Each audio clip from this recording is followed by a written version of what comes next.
Hi. It's halfway through the year. The year is half over. The sand keeps falling. We're all getting older. Let's talk about video games. Game of the year will be happening 6 months from now, or maybe 5. I don't know. I forget how that works. Start of December, right? Yeah. We got a bunch of games coming out between now and then. We'll talk about that later. But I thought it'd be fun and entertaining, since we have the reviews editor at GameSpot.com here, and also this guy, Mike, who reviews games. An editor who reviews games. To talk about some of the games that came out earlier in the year and sort of gauge where we are with, Game of the Year contenders. Yeah. And whatnot. So I was looking at the list you shared. You did. What did you think of the list? There's did I miss questionable anything? entries in there. What? Yes, perhaps intentionally. Oh, okay. So let's get right down to it. First of all, a game we gave 10 out of 10. Uncharted 4. Yeah. The 4th Uncharted game. Who reviewed this bad boy? Oh, that was me. Oh, it was you, Michael. Yeah. All right. One of the best games of 2016? Yeah, so far. I like it a lot. I don't know. I think the main thing I love about it is how everything about it coalesces to create this like really cohesive, amazing experience between the writing and the dialogue and the characters. The gameplay itself, I think, was great, but I think what makes it so good is that it goes back and corrects a lot of the mistakes that the trilogy made that made it kind of such a renowned series, I guess, and problems I had with the series going through it. I think 4 actually not only addressed problems it had gameplay-wise, mechanically, and thematically, but it also looked at like Nathan Drake himself, and it was actually one of the more interesting, I don't know, this sounds way too academic, but like character studies. But it's it was also just the spectacle of everything, like that chase scene in Madagascar through the marketplace and then through the mud. The beginning, the opening boat sequence, that some people had mixed feelings about. I think that actually worked well as kind of that intermediate rest thing. The ending. The ending was tremendous. Was great. The final 2 hours. Oh yeah, it's it also just it kind of sets up the first 3 games in a way. If you like haven't played any of the games, I would just say play 4 and then go back.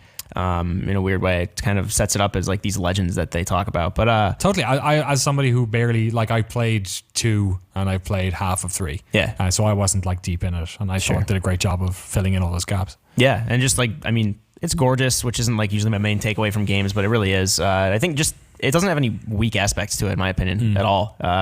The few points where I actually was kind of felt like it was dragging, it was actually still kind of integral. Like these characters would have these incidental conversations that became pretty integral later on, and which I didn't expect. And how the relationships play out, I think, is actually really satisfying. As a fan of the series, I think they tied it off really well. I could not have asked for a better finale.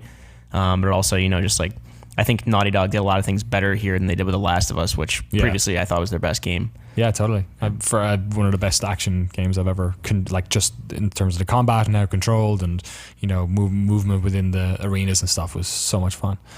Peter, let's talk about another game which has great movement and great shooting, which you reviewed much more recently, Doom. Yeah. What a pleasant surprise that one was. Dude, I did not see Doom coming. They're not sending out early review copies, man. Must be a piece of trash. That was one Pete? discussion. No, that was not Pete. While all that was going on, he was playing it at his desk, and I went over and was like, how's Doom? And you were like, it's pretty good. Yeah. His eyes are bleeding. It's good. Dude, the E3 demo they showed off when the game was announced, did not leave me interested at all in the game. At all. I thought, I will not care about this. Doom is over as far as I'm concerned. And now I feel like Doom has a better future than it probably ever had. The game is just, it's such a pure experience that just gets your heart racing. And it's spectacular to look at as well. Some of the environments, although I wish they were more varied, some of the stuff that's in there, especially in Hell, is just like really wonderful set pieces. Yeah. A definite surprise. Yeah, I never thought that we'd be talking about Doom in July and saying it's like a genuine game of the year contender. It's absolutely one of the best. It was one of these things where 10 minutes in, I was like, all right, you guys know what you're doing already, because that intro chapter was very self-aware about the weight that comes with Doom, and the fact that they were so self-aware and so light on the playing up the sort of lore aspect of the game, and then also being don't worry, it's not Doom 3, we're not going to spend 30 minutes setting this up before you shoot somebody, he pushes the screen away. And as the more I played, the more I was I was so reticent to believe that this was good. I was like, this can't be good. It's nothing about. Or is my previews. Taste off? Totally. Is my interpretation of this just weird? Is this nostalgia? Expectations so low that now a game that's actually mediocre I'm enjoying. Right. But it's fucking great. Like it's so like up until the final boss fight, and I'm so burnt out on first person shooters. Up until the final boss fight, like, and that was amazing. And I literally was like, I'm gonna play you again in a couple of weeks. Like, yeah, and I'm super stoked to see that they've added the whole the weapon positioning, like in the shot where it just sticks the gun right in the middle. That's definitely nostalgia playing a trick on me, but I love that. I really want to see what they're doing for DLC. I hope there's some coming. The multiplayer stuff I don't really care about. Snap Map is kind of interesting, but it's even with the sorted list based on popularity, it's hard to really figure out what the great Snap Map stuff is, the user created stuff. yeah. But man, if they can do some cool stuff with DLC, like I will be playing that game again. And it's when you think about Game of the Year, right? Games like Uncharted, games like Doom and like I guess Overwatch, which we'll probably talk about soon, I assume, is people have the same positive opinion. There's very few dissenters or outliers when it comes to how they feel about it. But when you talk about a game like Uncharted, yeah, it got a 10, but a lot of people are like, it's a great game, but it's just not that for me. Yeah. So I feel like Doom is one of the stronger contenders. For sure. Let's talk about Overwatch actually. Okay, let's do it. Yeah, who reviewed this? Mike again. All right, This is working out pretty good. You enjoyed Overwatch. I mean, the whole office enjoys Overwatch. We're playing the shit out of it. Yeah. No, it's, I mean, for a lot of the same reasons. I mean, like, not to linger on Doom too long. Doom is like right up there with Rocket League and like Resogun, and that they are it's one of the best feeling games I played in like so long.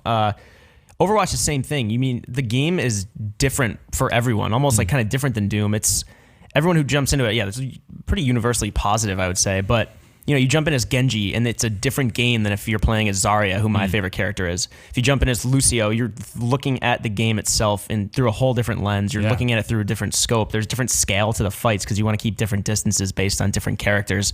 It's like this amalgamation of like all these shooter tropes, but you want to say it's like the kitchen sink approach. They went for everything. They did, but it all works in this game somehow. It's like they managed to take like these universal archetypes from shooters across the genre and across like the decades pretty much. Like they took, there's like, you got like Pharah, who's very much like a Quake kind of like arena style shooter character. Then you have McCree, who's much more precise, and you have, Widowmaker is a Counter-Strike-ish character. And it's somehow these all coalesce into this one like I said, cohesive kind of really good feeling and very dynamic experience. It's every time I jump into a match, it's somehow still different. And I've been playing it for how many months now, and I don't see myself slowing down too much. Yeah, like Doom is the best campaign I've played in years. Overwatch is the best online shooter I've played in donkey's years as well. What do you think about it, Peter? Donkey's years. I still can't think Sure, you I'll use let that it phrase differently every time. I haven't played much Overwatch yet. I really can't talk about it. Cool. Yeah. Thanks, Peter. I wish I could. Sorry. I mean, we've talked about Overwatch enough here on GameSpot.com. I feel like it's 21 one videos. gap that doesn't really need to be filled. But I need to play that game though. Like there's no question. Let's fill a different gap then. Actually, Get your mind out of the gutter. one that you wanted to talk about. I didn't say it. I can give you. I'll pass on you if you're going to start laughing. Okay. XCOM 2. Oh, I'll talk about this one. February 5th. Who reviewed that? Overlooked. Who reviewed it? Just fucking review. Do you review everything? No, I it's, review a lot of stuff. I just really liked Enemy Unknown, so I volunteered for this one. XCOM 2 is kind of overlooked. I think so, and you'd like to say maybe it's because it's not on like consoles, but there's obviously PC crowd is nothing to. I mean, apparently the at. first one didn't sell well on consoles, which Right. is why they went for PC only this time around. Well, I mean, No, it's coming to console. it's coming to consoles now. it is now, which actually gives me some hope that maybe it'll tap into a new crowd that previously overlooked it. Yeah. But I mean, like they said from the beginning, they were creating. The game would not exist as is now if they didn't just focus completely on PC. Right. I mean, it feels great. It's everything I want from a sequel. This is my main takeaway from it. It took the depth and the creativity of the first XCOM and just kind of that blend of the overarching strategy of like scientific research and base building, and then somehow still taps into that turn-based tactical combat that you think about when you think of this game. Just between how the different classes interact, the odds are stacked against you the entire time, but yet as soon as I failed a campaign or got to the point where I was like, this is hopeless, and a lot of times you have to do that, you go back and you start a new campaign, and it's different enough each time that you still feel like you're making progress even when things are like just really shitty. Yeah. I mean, and then there's a new DLC out now, or I think it's out. I played it, I don't know, recently for a preview. Shen's Last Gift. It adds like these robots, which are essentially like a new class. So you have like the 6 classes now that you can play as, and I'm assuming the console will come with those classes. I'm not positive, but between like the map design, like how, despite the fact that you might know you're probably going to lose, it's still fun as hell from like campaign to campaign. Yeah, super fun game. Really enjoyed it. I just checked Steam to see if it was in the sales, but it's not at the moment, so it's still $60, but worth every penny. Still think. Let's jump through a couple of these ones. Dark Souls 3. Who wants to talk about that? I don't know who reviewed it. I got a lot of hate for this review too. I gave it an 8. I thought it was a great game. Doesn't I don't know. bring hate? That's true, I guess. You're saying the Dark Souls fans are unreasonably passionate? No. Yeah. I used to count myself among them. I still do. But I was reviewing the game, it still will probably be in my top 5 at the end of the year. I mean, even looking ahead. Oh, Steam sales are over actually right now. Sorry, my bad. Did not realize that. Yeah, but still a fine game. Yeah, I mean, my main takeaway, maybe not my main takeaway, but in terms of negatives, I feel like they really got tired toward the end of it. Like this is Miyazaki wasn't completely attached to Dark Souls 2, and a lot of people look at that as the weak entry in the series. Right. Yeah. I still like Dark Souls 1 the most, and then probably Demon Souls, and then 3. So 3 is still a great game, I think, just in comparison to what you've seen from Software do before.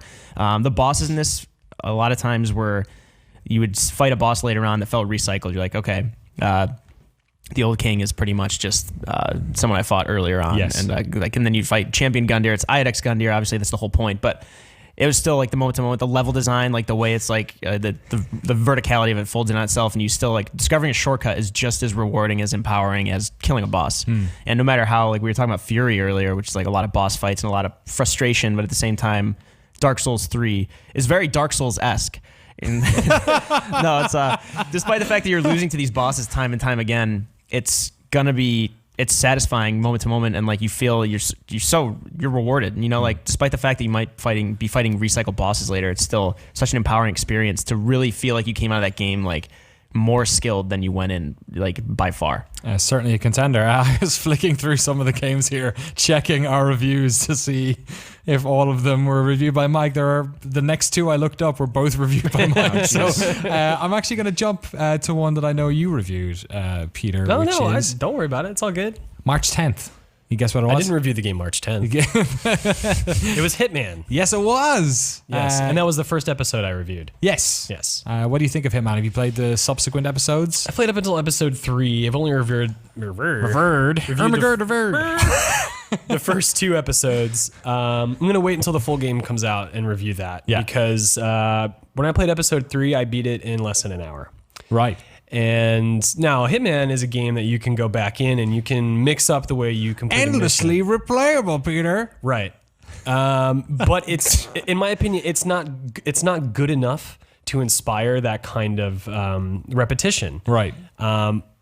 Specifically the 3rd episode, just to give you an example of how cut and dry this game can be. Like, I was in Marrakesh, this bustling city that's got a huge market. There's a huge protest going on. There's all these military everywhere. And you think, oh man, it's gonna be really hard for me to accomplish my goal. So I'm surveying the area. I walk down the street. Some girl is talking to some guy, and there's a little icon above their head that says, hey, you should pay attention to this. So I listen, and he's just like, oh yeah, my dad's like got the key to the city or whatever, but he's all retired, but he's still upstairs, I guess. So I'm like, okay. So I walk between them, go upstairs. The dad is sitting by himself, so I just murder him, take the key, go downstairs, find a military guy who's sort of out of it, and I take his uniform. Yeah. So then I decide, okay, I'm gonna walk into the military complex, walk right through the protest into the military thing. Essentially, I overhear another thing where it's like, oh, this guy's getting a massage in about half hour. I'm like, oh, that's my target. Okay. So I find the masseuse, knock him out, take his shirt, find the guy, give him a massage, choke him out, and leave. You gave him a massage? Wait, you still gave him the massage? Oh, yeah. I'm not unfair. You're not an animal. Just relax him before you slit his throat. Part of the job. Oh, you're so tight. Yeah. Anyway, and so there are multiple ways I could have gone about that. Many ways that are more difficult and challenging. Yeah. But why would I? Like, I mean, that's the whole thing, right? Is that like there are so many ways of doing this, and like then they have all the different challenges, which like take control away from you or give you more restrictions. Yeah. And Hitman is not a game that is inherently fun to play. It is meant to be a mentally challenging game. So when you have these solutions handed to you, going back to do something that isn't fun when there are lots of other games out there waiting for your attention, it just doesn't. It's not really a thing that is inspiring to want to do that. It's been interesting. I feel like the chapter-based like release of this has benefited it because I'm not getting burned out on it as fast as I think I would if there was just like a full game. I probably would have played half and I'd be like, and stopped. So that's been interesting, but yeah, we'll have to see. Looking forward to the review later this year of the full project. Let's burn through a couple of these because we're running a bit long. Yeah. Mike Mahardy, you reviewed some games. Far Cry Primal, what you think of it? It surprised me. I like how much it makes use of its setting. I think being like a prehistoric, or not prehistoric, kind of like Stone Age setting, they could have easily had like, this machine gun slingshot, but no, they stuck to it. You were like spears, bow and arrow. If you play it on the new survival mode, it's actually it's really tense the entire time through. When sun falls, like the predators come out. Yeah. It's one of the better uses of like a setting. It's not realistic at all, but I really like when I think of games that kind of took these aesthetics and took these tropes of that time and made good use of it for fun gameplay. I think Far Cry Primal is like a standout. Super surprised by how fun it was and how not a reskin it was. It's still got all the Ubisoft sort of tropes, but it's really good fun. The Witness, you also reviewed that, right? Yeah, that one that was one of the more challenging games I've played. I know a lot of people didn't have as hard a time with it, but it's a challenging game, I think, universally, but the way that it communicates its ideas to you so subtly, it doesn't hold your hand at all. You just go, you're on this island, you go explore. You can, if you want to go right to there is a last puzzle, but you need to activate these lasers around the island. You can go to some of the more difficult puzzles, and if you know how to do it, it's like I don't know. If you spend 3 weeks reading a textbook, you're gonna know something about basic chemistry. Yeah. But if you just try to take a test right at the beginning of the semester before you read a book, you're not going to be able to do it. But this not to be too academic or anything. Yeah, it sounds like such a I don't know. The way this game teaches you its ideas in such a way that you actually learn its systems and how they interact is so good. It's such the puzzles themselves just seem how can you just have these mazes and move these dots around a maze? How can that be a whole game? Yeah. But then the people have played it oh my God, I know what this square means. It's burning my head that you have to separate these from those, and this shape means totally you have to fail this on purpose. It's really crazy. I've still not completed it. I feel like I'm about 75% of the way through, and I'm terrified now that I've lost the knowledge on it. But at the same time, you could go back to a puzzle. There's a chance you can go back to a puzzle that was killing you for days, and you'd solve it right now. God, I need to jump back. Gorgeous looking game. Peter Brown, you reviewed Street Fighter V earlier this year. Obviously, they promised a lot of fixes and updates throughout the rest of the year. Is there anything about what they've done so far that makes you feel like SF5 is in a better place than it was? No, I don't think so. I think the game has a really strong core in terms of a fighting system. I know that there's some people who have some misgivings based on what was changed from Street Fighter 4, but really it's a very sound fighting game. The problem with the model that they've adopted is one that is, we're sort of going to give you little appetizers along the way, and the full course will be available, after a certain amount of time. But it's just the way that they've handled this game is a problem. But beyond that, the game itself is so easy to walk away from. It doesn't have that infectious spirit that a lot of past Street Fighter games had, because there's just so little to it. And the modes that they have put in there, outside of just online competitive matches, are really poorly done. So it's a great game that just wasn't given the treatment it deserved. We got a couple more games here. I want to cut away from the gameplay. We'll put our hands out. We'll do the thing we did at E3 with thumbs up, thumbs down, thumbs middle, and then put your hand down if you haven't played it, okay? All right. All right, so put your hands out. First game that comes through is Firewatch. Actually, I didn't play that. You didn't play that? No. Down? In terms of a Game of the Year contender? Yeah. I didn't like it as much. No? No. I thought it was all right. Okay. Yeah, I guess. Super hot. Oh. Well, actually, Game of the Year contender? Okay, maybe not Game of the Year contender. God, just good. Really good. Just good. Just good. Yeah. Yeah? I'll give it a good. Yeah. I feel like I think I did give it a good. Yeah. A literal. You reviewed it? Oh, really? Inside. So played it. Okay. Play Inside. It's pretty good. Yeah. Quantum Break. Unless you count the 2 live streams, I didn't play it. No. I don't. Well, yeah. Not a fan of Quantum Break. Me and Peter are sticking to our guns. I'm with you, bro. I don't know what the rest of the internet was smoking that week. Unravel. None of us played it. No. All right. Okay. Fair enough. And I think that's everything I've got written down here. Is there anything you guys were thinking of that I haven't touched? I would like to mention Off-World Trading Company. Okay. It's kind of that a niche. That's not what he was going to say. No, it's kind of a niche game, right? It's RTS, but there's no military. There's no combat involved. It's all economics. It's as if you took the economics from a game like Civilization, or even if you took it from StarCraft and blew it up and made it much more complicated in a really fun way. And there's always something to be doing, worrying about how this resource is going to affect your stock price, and you're trying to buy out the enemy. Just sounds like Monopoly. Sounds like Drug Wars. It's both of those, I guess. If you when Monopoly meets Drug Wars, you get Off-World Trading Company. So try to check that out. Even if you're not an RTS fan, there's a few people in the office that we played it, and I mean, I think a few of them were pleasantly surprised. Yeah. All right. What do you think, Peter? Hyperlight Drifter. All right. A game I still need to play more of, but the hour or so I did play was amazing, and it's got amazing reviews as well. So I feel like more people should play that. What about Mighty Number 9? Don't do that. That game is okay. All right. That's all there is to it. Apparently, I read something over the weekend about the Kickstarter sort of total for video games this year is pretty down on previous years. But board games apparently are super, super up. Cool. Yeah. They're back. Yeah. Justin Haywall got some sort of bejeweled board game today. I don't know who the fuck thought that was a good idea. He just gave it to me when I was talking to him. He kept like, like someone's holding something to her. You're wondering why they're doing that. I don't want that. Terrible. Well, those are our picks so far for Game of the Year 2016. Let us know what you think should win so far in the comments below.